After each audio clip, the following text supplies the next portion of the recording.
언약궤가 이제 돌아오게 되었습니다. 7달 만입니다. 언약궤가 블레셋 나라의 땅에서 원래 나라인 이스라엘로 돌아오게 되었습니다. 이 언약궤는 요즘식으로 말하면 국보 제1호입니다. 그런데 이렇게 소중한 물건이 어떻게 다른 나라에 가 있게 되었습니까? 다른 나라의 중요한 미술품을 빌려와서 전시회를 하듯이 이스라엘의 이웃 나라인 블레셋의 언약궤를 임대한 것이 아닙니다. 그 이유를 여러분은 2주일 연속으로 설교를 들어서 잘 알고 계실 겁니다. 이스라엘이 언약궤를 전쟁터에 갖고 나왔다가 블레셋 군대에 패하는 바람에 빼앗기고 말았습니다. 그런데 이렇게 빼앗겼던 언약궤가 다시 고국으로 돌아오게 됩니다. 그런데 언약궤를 빼앗아 갔던 블레셋은 어째서 이 언약궤를 이스라엘로 돌려보내는 것일까? 순리대로 보면 절대 그럴 리가 없습니다. 블레셋은 어쩔 수 없어서, 할 수 없어서 언약궤를 돌려보내게 된 것입니다. 이유가 무엇입니까? 한마디로 언약궤가 블레셋에 온 직후로 7달 동안 언약궤가 머무는 곳마다, 가는 곳마다 블레셋을 온통 쑥대밭으로 만들어 놓아서 공포의 언약궤가 되었기 때문입니다. 그래서 블레셋의 5명의 지도자가 다시 모였습니다. 이 지도자들은 각각 도시 하나씩을 다스리는 왕입니다. 블레셋의 5도시는 각각 하나의 나라이지만 이 5도시가 묶여서 블레셋이라는 연합 국가를 이룹니다. 마치 아랍에미리트가 7개의 토후, 제후들의 국가가 모여서 한 나라를 이루는 것과 같습니다. 이렇게 블레셋의 5왕이 모두 모인 것은 매우 심각한 고민이 있었기 때문입니다. 이것은 나라가 그 전체가 망가지느냐 아니면 다시 살아나느냐에 관한 중대한 고민이었습니다. 지난 7달 동안 블레셋 전체에 심한 병이 있었고 수많은 사람이 죽었고 게다가 들쥐들이 날뛰어서 땅마저 망가뜨리고 있었습니다. 어째서 이런 일이 생겼습니까? 이들은 일단 그 원인이 본문 1절에서 짐작할 수 있는 바대로 여호와의 궤 때문이라고 판단합니다. 그래서 결국 블레셋의 그 왕들은 백성들은 물론이고 자신들이 원하는 대로 이 공포의 언약궤를 이스라엘로 돌려보내기로 하였습니다. 그런데 이들은 끝까지 꿈틀대 보려고 합니다. 그래서 이들은 언약궤를 돌려보내면서 한 가지 중요한 실험을 하려고 합니다. 이들이 하려는 실험은 암소 실험입니다. 이것은 암소가 스스로 사람들이 예상한 길을 택하여 똑바로 가느냐 아니냐를 알아보는 실험입니다. 실험이 시작됩니다. 끌려오는 것은 암소 2마리입니다. 소 2마리가 슬프게 옵니다. 그냥 서서 오는 것이 아니고 걸어가면서 옵니다. 소들은 수레를 끌고 갑니다. 끌고 가는 수레가 무거워서 오는 것이 아닙니다. 수레에 올려놓은 짐은 비교적 가볍습니다. 그런데도 울고 갑니다. 계속 울고 갑니다. 아마도 아직 젖을 떼지 않은 새끼 송아지들 때문일 것입니다. 다시는 자기 새끼들을 볼 수 없으려는 것을 예감이라도 한 듯이 2마리 암소는 계속 구슬프게 울고 갑니다. 얼마나 울고 갔습니까? 수레를 끌면서 무려 16km 이상이나 되는 길입니다. 여기서 서울 쪽으로 가자면 과천 못 미쳐 인덕원역까지 가는 거리의 길인데 어른이 보통 걸음으로 4-5시간 정도 걸어야 하는 길을 가면서 암소들은 계속 옵니다. 누가 이 2마리 암소에게서 새끼들을 떼어놓았을까? 그리고 이 암소들은 왜 그 길을 택했을까? 그리고 이 실험을 통해서 블레셋 사람들은 무엇을 알려고 하는 것일까? 이렇게 오늘 본문은 블레셋의 5왕이 나라가 망해가고 있는 상황을 해결하기 위해 언약궤를 이스라엘에 돌려보내면서 암소 실험을 하는 과정을 기록해 놓았습니다. 그런데 여기서 제가 태어나서 처음 들은 설교에 대해서 좀 설명을 해봅니다. 제가 한 50년 전쯤에 대학생 때 오늘 본문에 대해 처음 들었던 매우 인상적인 설교입니다. 그때 설교 내용의 결론을 말하면 이렇습니다. 우리도 좌우로 치우치지 말고 끝까지 이 벳세메스로 간 이 소들처럼, 이뿐만 아니라 번제물이 되어 하나님 앞에 바쳐진 이 소들처럼 주님 앞에 충성하자. 죽기까지 충성하자. 이게 결론입니다. 그 당시 저는 이 말씀을 듣고 마음이 뜨거워져서, 그래, 나도 소처럼 충성해야지 하는 다짐을 굳게 했습니다. 그 설교는 매우 진지했고 훌륭한 인상을 제게 남겼습니다. 그러나 그 이후로 제가 성경 말씀 전반에 대한 이해가 조금씩 넓어지자 그때 그 설교에 대해 여러 가지 의문이 들었습니다. 벳세메스로 간 암소들처럼 충성하자 라는 그 설교자의 간절한 호소는 그 당시는 참 좋았지만, 저에게 뿐만 아니라 듣는 대부분의 사람들, 학생들에게 그럼 좋았지만, 성경적으로 볼 때 큰 논리적인 결점을 지니고 있었습니다. 어떤 결점입니까? 그 소들은 자기들이 가고 싶어 간 게 아닙니다. 어쩔 수 없이 자기 새끼들과 떨어져서 울고 갔습니다. 다시는 돌아올 수 없고 마침내 죽어야 하는 길을 자기 송아지들과 생이별하고 갔습니다. 그 소들은 자원해서 번제물이 된 것이 아닙니다. 사람이 죽이니까 죽임을 당한 것입니다. 그래도 그 염소들의 충성이 충성이었다면 그거는 억지 충성입니다. 과연 그런 충성을 하나님 받으실까?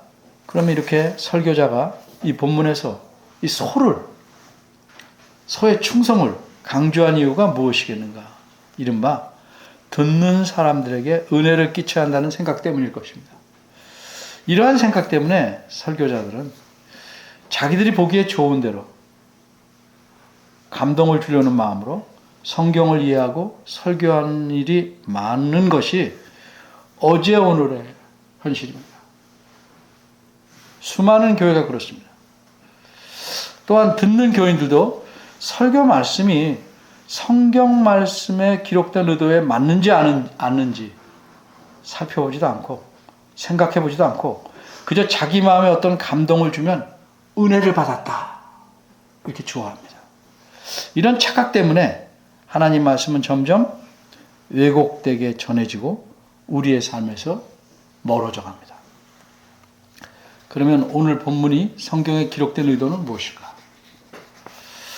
그 의도를 알기 위해서, 그 목적을 알기 위해서 먼저 블레셋 지도자들이 진행한 이 암소 실험에 관해 세 가지를 살펴보려고 합니다. 첫째, 실험의 배경. 둘째, 실험의 방법. 셋째, 실험의 결과.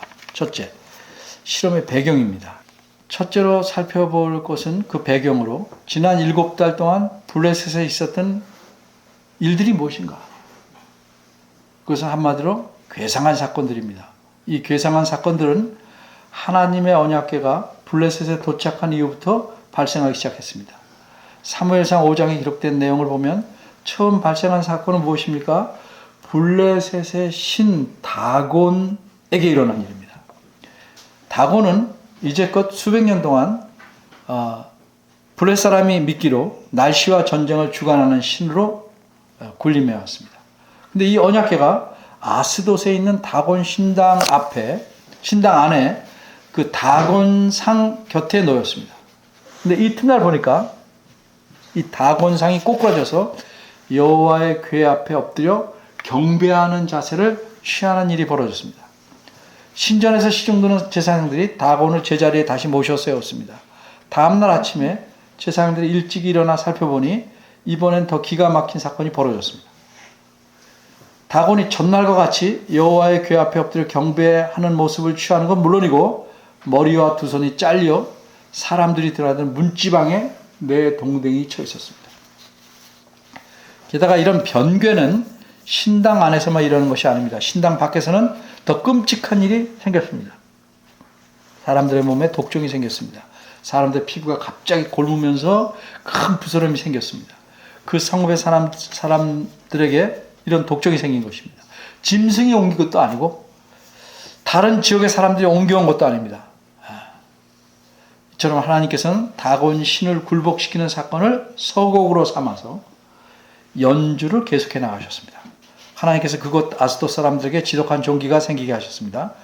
그래 그들은 외칩니다. 우리와 우리 신 다곤을 이스라엘 신이 친히 그 궤를 다른 곳으로 옮겨라.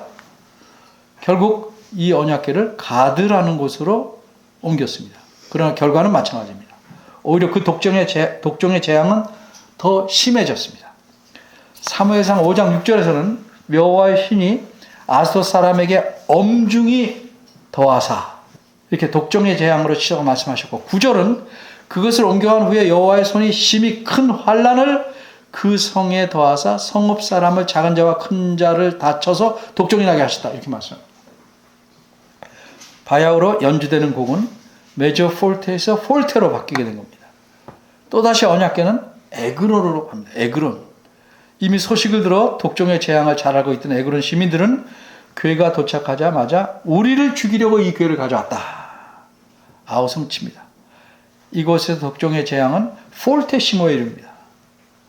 사무엘상 5장 11, 12절은 말씀하기를 온 성이 사망의 환난을 당함이라. 거기서 하나님의 손이 엄중하심으로 죽지 아니한 사람들은 독종으로 치심을 받아 성읍의 부르짖음이 하늘에 사무쳤더라. 이렇게 기록합니다. 이제 그들은 더 이상 어찌할 수 없는 결론에 다다랐습니다. 이미 7개월 동안이나 이 성 저 성을 뱅뱅 돌며 궤를 옮겨보았지만 재앙의 결과는 갈수록 끔찍했습니다. 따라서 그 언약궤를 본국으로 되돌려 보낼 수밖에 없게 된 것입니다. 그것이 재앙과 사망의 그물에서 벗어날 수 있는 유일한 방법이었기 때문입니다. 둘째, 실험의 방법. 이 방법은 블레셋 사람들이 이 재앙을 해결하기 위해서 택한 방법입니다. 오늘 본문에서 그 방법이 어떤 것인지 잘 알려집니다. 이들은 언약궤를 원래 자리인 이스라엘로 돌려보내야 한다는 것에는 만장일치로 찬성했습니다. 그런데 그들의 진정한 관심은 어떻게 해야 이스라엘 신의 재앙에서 완전히 벗어날 수 있을까 하는 것이었습니다. 하나님의 진노를 가라앉히기 위해 무언가를 해야 할 것이기에 블레셋의 왕들은 블레셋 제사장들과 복술자들을 불러 물어봅니다. 점술 같은 거 하는 사람들입니다. 그리고 4절 본문 4절 5절에 들어만 바대로 그들의 권면대로 속건 제물을 드리기로 합니다. 그 제물은 뭐냐? 몸에 난 종기의 모양을 본따서 금으로 만든 금 독종 5. 그리고 비록 5장에는 기록이 나와 있지 않지만 그 당시에 실제로 하나님의 재앙으로 나타났던 들쥐, 농작물을 망가뜨린 들쥐의 형상을 따서 금으로 만든 금쥐 5이었습니다. 이렇게 5씩 만든 까닭은 재앙을 당한 도시가 5이었기 때문입니다. 사무엘상 5장에는 아스돗, 가드, 에그론 이 3도시만 나타났지만 그 궤가 옮겨가지 않아도 독한 종기와 들쥐의 재앙이 극심했던 도시 2이 더 있었습니다. 오늘 보면 17절에서 보시는 바대로 아스글론과 가사입니다. 결국 이렇게 해서 블레셋의 5대 도시가 재앙으로 쑥대밭이 되었습니다. 그러니 블레셋 나라 전체가 그 언약궤의 주인인 하나님의 진노를 가라앉히는 것이 가장 급한 일일 수밖에 없었습니다. 그리고 진노를 가라앉히는 방법으로 제물을 선정해 준 제사장과 복술자들은 6절과 7절, 8절에서 반드시 그 궤를 보내야만 한다 하는 점과 한다는 점을 과거의 애굽 역사에 비추어서 강조합니다. 그리고 어떻게 보내야 하는지 방법을 제시합니다. 3에서 9절입니다. 쭉 설명합니다. 이 제사장들과 복술자들이 궤를 보내는 방법을 제시했는데 그 목적이 무엇입니까? 그 목적은 한마디로 재앙의 원인을 분석하고 이 재앙으로 생긴 병을 치료하는 것입니다. 이 2가지 목적을 위해 속건제물을 드릴 것과 암소를 사용해서 궤를 보내는 방법을 제시했습니다. 일단 이들은 이스라엘 신인 여호와에게서 재앙들이 왔다라고 가정하고 방법을 취했지만 그 재앙들이 과연 우연인지 아닌지를 확인해 봐야 할 필요가 있었습니다. 그래야 그들이 바르게 대처할 수 있기 때문입니다. 그러니까 그렇게 하는 것은 그들로는 바람직한 지혜였습니다. 그들은 정말 꼼꼼하고 지혜로웠습니다. 그래서 그들은 자신들의 실험에 최고로 적합한 도구를 택합니다. 멍에를 메어보지도 아니하고 그런데 새끼가 딸린 암소 2마리를 택해서 새끼를 떼어놓고 전혀 가보지 않았던 길을 멍에를 메고 수레를 끌며 사람의 인도도 받지 않고 스스로 가게 하는 실험. 즉 암소들의 자연적 본능을 최대로 이용해 보려는 실험입니다. 암소들의 자연적 본능이라면 지 맘대로 갈 텐데 그렇게 안 간다면 이것은 이스라엘 신이 간섭한 것이다. 이렇게 드러난 것입니다.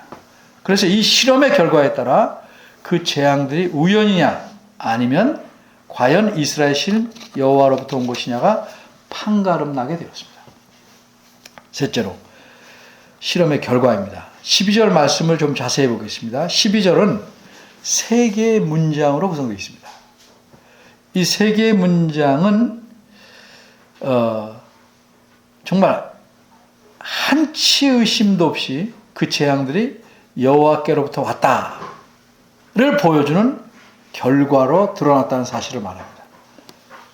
첫 번째 문장인 이런 말씀이 있습니다. 암소가 벳세메스 길로 바로 행하여. 이 말씀은 암소들이 지 맘대로 튀지 않고 벳세메스로 가는 바른 길을 선택했음을 보여줍니다. 벳세메스는 에그론에서 동남쪽으로 약 16km 떨어져 있는 이스라엘의 성읍입니다. 이 암소들은 떼어놓은 새끼들이 있는 자기 집으로 가는 길 때까지 않았습니다. 새 길, 안 가본 길, 벳세메스로 가는 길을 택했습니다. 시종일관 그것까지 16km를 4-5시간 동안 똑바로 나갔습니다. 원문은 이렇게 표현합니다. 그 길에서, 즉 벳세메스로 가는 길 위에서 그 암소들이 시종일관 나아갔음을 표현합니다. 조금 더 옆으로 빠져나가지 않았습니다. 그 다음 문장은 대로로 가며 갈대에 울고 라는 표현입니다. 이것은 처음 문장과 연관해서 보면 끝까지 완주했음을 강조합니다. 에그론에서 벳세메스는 오늘날의 고속도로처럼 중요한 그 도시들을 이어주는 큰 길이 있었습니다. 이걸 대로라고 표현했어요. 원문에서는 이 대로를 걸어서 계속해서 걸어서 끝까지 갔음을 원문은 강조합니다. 문법적인 용어는 쓰지 않는데 어쨌든 그렇게 강조하고 있습니다. 가는 동안 암소들은 자연적 본능을 억제당했습니다. 억어란 말이 그겁니다. 억제당했습니다. 억제당해서 울면서 갑니다. 그러나 계속해서 진행하여 울면서 갔지만 마침내 목적지에 도착했다는 사실을 강조하고 있습니다. 마지막 문장은 좌우로 치우치지 아니하였고라는 말입니다. 긴 시간을 걸어가는 과정에서 철저했음을 보여주는 표현입니다. 따라서 블레셋 사람들이 행한 이 실험은 100% 이상 완벽하게 그 결론이 무엇인지를 보여줍니다.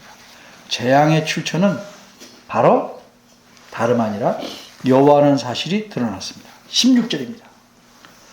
이 실험의 결과를 파악하기 위해서 5도시의 왕들이 친히 소들의 뒤를 계속 따라왔습니다. 어디까지? 벳세메스 경계까지 왔고 그 소들과 자신들이 보낸 속건 제물이 여호와께 바쳐진 것을 확인하고 들어갔습니다. 이제 우리는 본문 내용을 통해서 오늘 본문의 의도를 생각해야 합니다. 성경 말씀은 사람이나 짐승을 강조하려고 쓰인 것이 아닙니다. 성경 말씀은 하나님을 드러내려고 기록하였습니다. 이런 관점에서 우리는 본문이 무엇을 드러내려고 했는지를 생각해 봐야 합니다.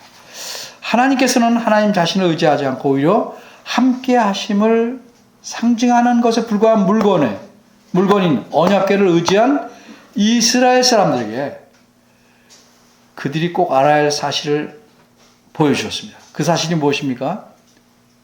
그것은 하나님을 그 상징물과 똑같이 여겨서는 안 된다는 사실입니다. 예를 들면 하나님을 참 섬기고 하나님 말씀을 사모한다고 해서 이거 자체를 껴안고 자거나 이걸 부적으로 여기는 것, 이런 종류. 십자가 목걸이 여기 건드는 것, 이를테면 그런 겁니다. 하나님은 그것이 상징하는 물건과 똑같이 여김을 당한 그런 분이 아니에요. 그렇게 여기서는 안 됩니다. 이게 우리가 빼앗긴 언약궤 그 설교에서 드러난 사실입니다.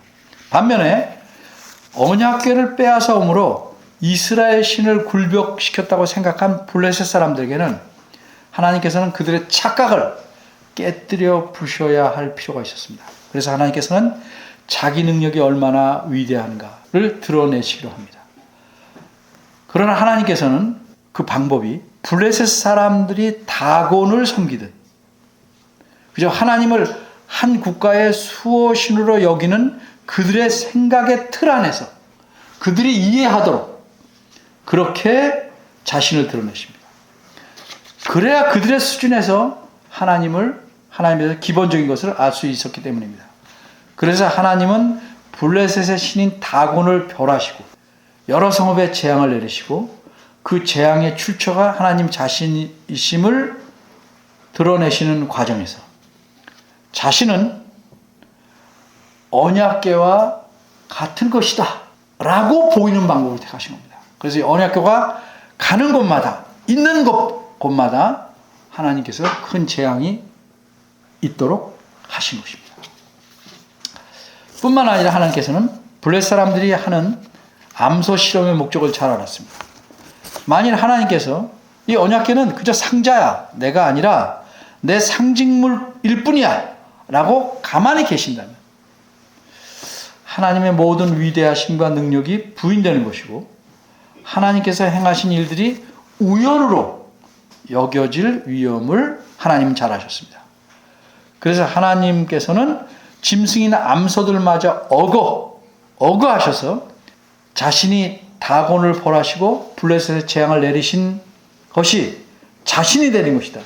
그래서 나는 살아계신 하나님이고 참된 신이다 하는 걸 드러내신 겁니다. 그런데 여기서 우리가 한 가지 더 생각해 볼 점이 있습니다. 과연 하나님께서 소들을 이렇게 억지로 그 불쌍한 소들을 억어해야 되는 일이 꼭 필요했느냐 하는 겁니다. 9절입니다. 블레셋 사람들의 실험 목적은 이러한 연속된 재앙들이 이스라엘 신 여호와에게서냐 아니면 우연이야를 판가름지려는 겁니다. 그런데 만일 하나님께서 그들로 하여금 우연으로 판정하도록 가만히 계셨다면 그래 니네가 어떻게 생각하든지 나는 해 이게 아니 그런 식으로 그냥 우연으로 판정하도록 가만히 계셨다면 어떤 일이 생겨날까 그 결과까지 하나님이 내다보셨습니다. 그 결과는 뭡니까? 단지 이 재앙들이 하나님의 신에게서 아니고 우연에다가 판정되는 데서 그치는 것이 아니고 더 심각합니다. 그 심각한 결과가 무엇일까? 그것은 하나님은 이제 더 이상 힘을 쓰지 못하는 과거에만 일하셨던 과거의 하나님이 되고 마는 것입니다. 블레셋 제사장들과 복술자들의 말 속에서 그들의 생각이 어떠한지를 봐야겠습니다. 6절입니다. 그들은 이렇게 말합니다. 어찌하여 너희가 그 왕들에게 말하는 거예요. 마음을 강팍해 하려는가. 그러면서 그들은 하나님께서 애굽인들과 바로에게 행하신 과거 역사를 신뢰로 제시합니다. 그러니까 그들의 논리는 분명합니다. 만일 블레셋 왕들이 언약궤를 돌려보지 않는다면 결국 하나님께서는 옛날 애굽 사람에게 그러셨던 것처럼 블레셋 사람 중에서도 기이하게 행하실 것이다 이렇게 말합니다. 기이하게 행한다는 말은 하나님께서 자기 마음대로 내키는 대로 농락하며 다루신다는 뜻이에요. 하나님께서 아주 완전히 엉망으로 만드신다 이 말이죠. 예. 따라서 그렇게 되면 블레셋 사람들은 하나님께 실컷 더 얻어맞은 후에야 마치 애굽 왕이 그렇게 돼서 이스라엘 내보낸 것처럼 실컷 블레셋에 얻어맞은 후에야 언약궤를 돌려보낼 수밖에 없게 된다 하는 논리입니다. 그런데 이런 논리는 과연 하나님께서 400년 전에 애굽에서 하셨던 것처럼 지금도 분명히 그렇게 하실 것이다 하는 확신에 기초한 것이 아닙니다. 과거의 사실에 비추어 볼 때 하나님이 그럴 만하다 하는 가능성을 가정한 겁니다. 그래서 그들은 암소를 베세메스로 보내는 실험 방법을 제안했고 그 결과를 보고 재앙의 출처가 과연 맞는지 여호와인지를 판단하려고 한 것입니다. 그래서 그들은 9절에서 이렇게 말합니다. 괴가 그 본 지경 길로 올라가서 베세메스로 가면 그 큰 재앙은 그가 여호와께서 우리에게 내린 것이고 그렇지 않으면 우리를 친 것이 우리에게 재앙 일어나는 것이 그의 선이 아니고 우연히 만난 것인 줄 알아요. 하나님 가만히 계시면 모든 일은 뭐예요? 우연히 일어나요. 우연히. 그런데 하나님이 가만히 계시면 이 재앙들은 우연한 사건으로 드러나는 데서 그치지 않습니다. 하나님 자신이 이제는 활동할 수 없고 과거에만 활동하신 신. 과거에는 능력이 있었으나 지금은 전혀 힘을 못 쓰는 무기력한 신으로 드러납니다. 하나님보다 한낱 전설에 불과한 신이 되고 말 것입니다. 이것은 하나님에게 심각한 불명예이고 치욕입니다. 블레셋 사람들은 이미 싸움터에서 언약궤를 빼앗아 올 때부터 능력이 많고 위대했던 이스라엘 신이 더 이상 힘을 못 쓰네 하는 생각을 머릿속에 갖기 시작했습니다.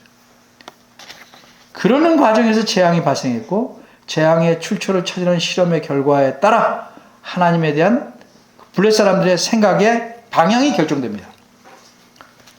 그러기에 하나님께서는 인간적인 표현을 빌자면 심사숙고하셔서 결정하신 겁니다.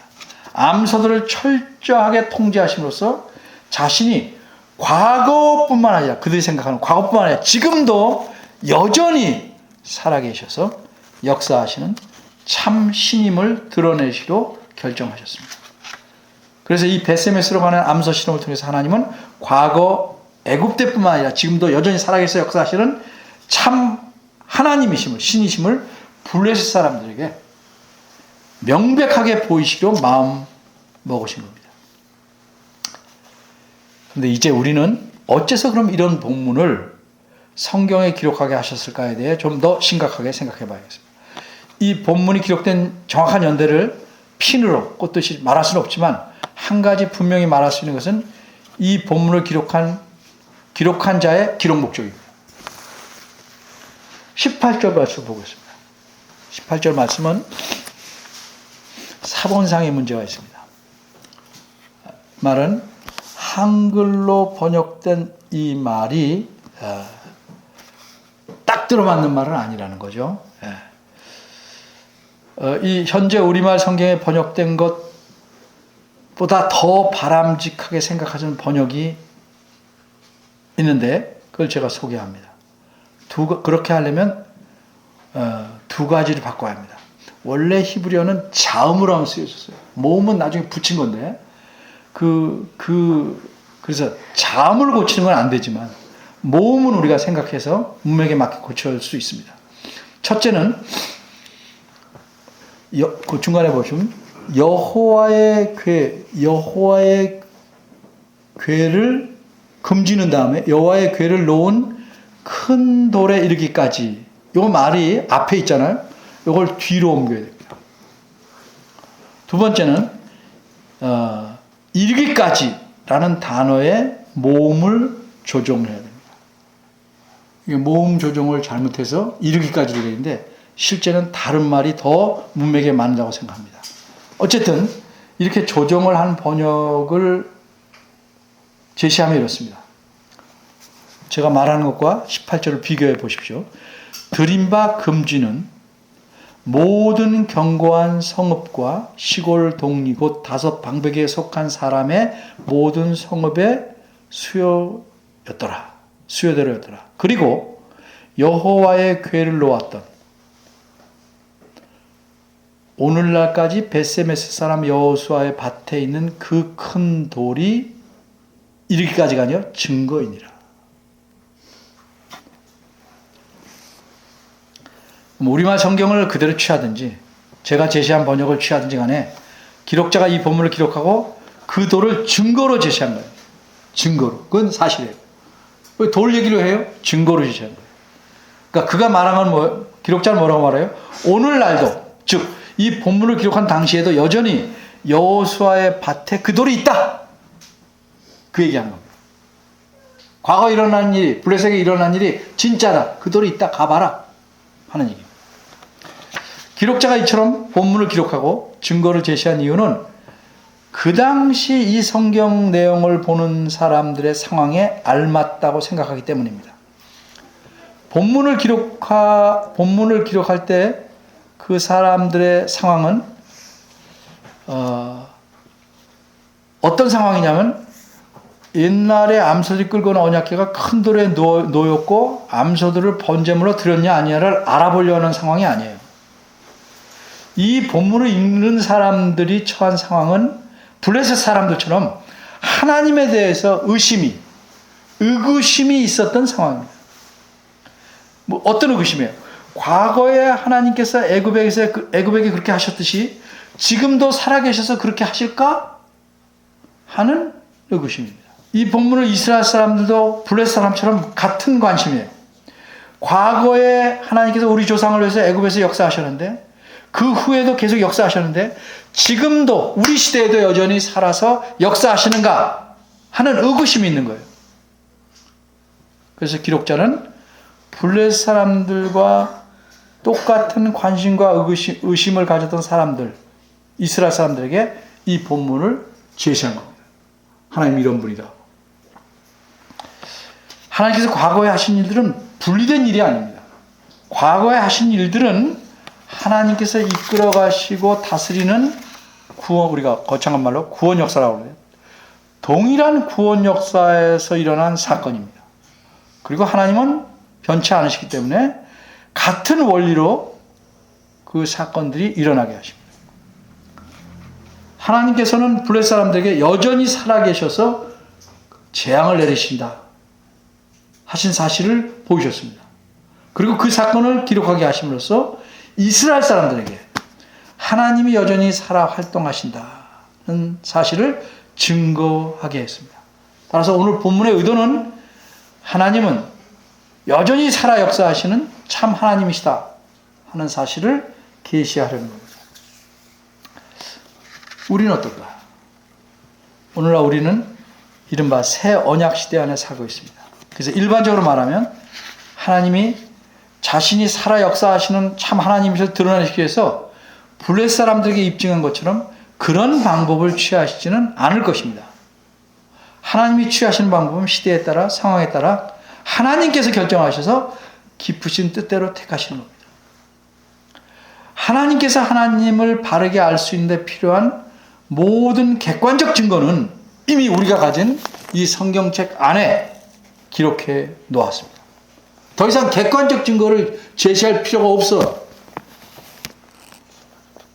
따라서 이 말씀을 읽는 자들로 하나님이 어떤 분인지를 바르게 알게 하셨습니다. 그런데도 우리는 시대 착오를 할 때가 자주 있습니다. 이런 시대 착오 때문에 하나님께서 지금 여전히 살아 역사하신다는 것을 내 눈으로 보려는 경험적으로 해보려는 실험을 의식적으로, 무의식적으로 행하려고 합니다. 내가 어려울 때 하나님이 이렇게 해주면 하나님이 살아계시고 역사하시는 것이고 안 하면 안 해 계신다. 좋은 일이 일어난 것은 하나님이 하신 게 아니고 그냥 우연이다. 이게 진짜라면 하나님 하나 더 증명해 주십시오. 이 블레셋 사람들이 가진 의심과 같은 거예요. 그래서 자기가 경험적으로 하나님께서 나를 사랑하신다, 나에게 역사하신다 하려는 실험은 사실 이 객관적 증거를 무시한 하나님께 대한 시험이에요. 불신으로 빠져들 위험을 다분히 지니고 있는 겁니다. 나에게 어떤 놀랄 만한 일들이 일어나야만 하나님이 여전히 살아계시고 역사하고 계신 게 아닙니다. 내가 암에 걸리면 기도하면 바로 나야 하나님 역사하는 거 아니라 이거죠. 고쳐주시지 않아도 하나님께서 충분히 역사하십니다. 필요한 만큼 지혜롭게 아무것도 일어나지 않는다고 그래도 우리 눈에 그렇게 보인다 해도 하나님께서 지금도 과거처럼 이 성경에 기록한 대로 여전히 살아서 하나님이 지혜로우신 방법으로 역사하신다 하는 사실을 믿는 것이 신앙입니다. 그렇게 역사하시는 것이 사실인 까닭은 하나님께서 기록하게 하신 이 객관적인 증거들로 가득한 성경을 우리가 갖고 있기 때문에 불안하면 성경을 읽으셔서 이 하나님이 지금 나의 하나님이시라는 것을 여러분 마음속에 각인하셔야 됩니다. 많은 사람들이 말합니다. 슬퍼서 성경을 못 읽어요. 너무 힘들어 성경을 못 읽어요. 이해합니다. 그런데 제가 드리고 싶은 건 그래야 읽어야 합니다. 그럴 때 읽어야 됩니다. 그럴 때 위로가 온 겁니다. 왜? 과거에 위로하신 사실, 지금도 그렇게 하시는 사실을 성경에서 보고 깨달을 수 있기 때문입니다. 늘 초보적인 신앙에 머무는 사람들이 하는 말들이 그거예요. 너무 힘들고 바쁘고 어려워서 성경을 읽을 틈이 없어요. 물리적으로 그럴 경우는 있죠. 그건 초보를 결코 못 벗어납니다. 내가 아플 때, 내가 힘들 때 하나님을 더 깊이 알게 되는 겁니다. 여러분이 진정으로 하나님께서 여전히 살아계셔서 역사하시고 나를 위해서도 일하신다 를 눈으로 보고 피부로 느끼고 감사하고 싶은 마음이 있다면 제가 한 가지 확실한 방법을 말씀드립니다. 이건 100%입니다. 뭐냐? 하나님 말씀에 순종해서 그 말씀대로 살아보려고 힘써 보십시오. 그러면 이 말씀이 가진 살아 움직이는 생명력과 운동력이 내 안에 가득히 나타남을, 내 주변에 나타남을 볼 수 있을 것입니다. 바람을 우리가 직접 볼 수는 없습니다. 나무의 흔들림과 바람의 움직임을 알 수 있듯이 우리가 하나님 말씀에 순종하면 하나님의 역사하심을 여실히 보게 될 것입니다. 하나님의 말씀에 순종하며 신실하게 살아가면 하나님께서 살아 역사하심을 풍부하고 생생하게 어느 때 어느 곳에서나 볼 수 있습니다. 인간의 장담이 아닙니다. 하나님의 약속입니다. 그리고 이것이 우리에게 소망이고 축복입니다. 이런 복을 누리는 여러분 모두가 되기를 바랍니다. 기도하겠습니다. 은혜로우신 하나님, 하나님께서 우리를 자녀 삼아주시고 이 땅에서부터 영원에 이르기까지 책임져 주시고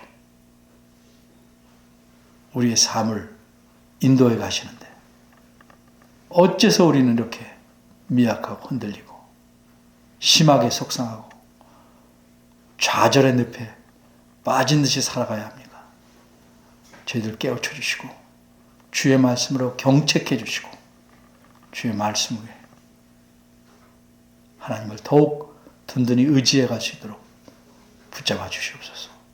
예수 이름으로 기도합니다. 아멘.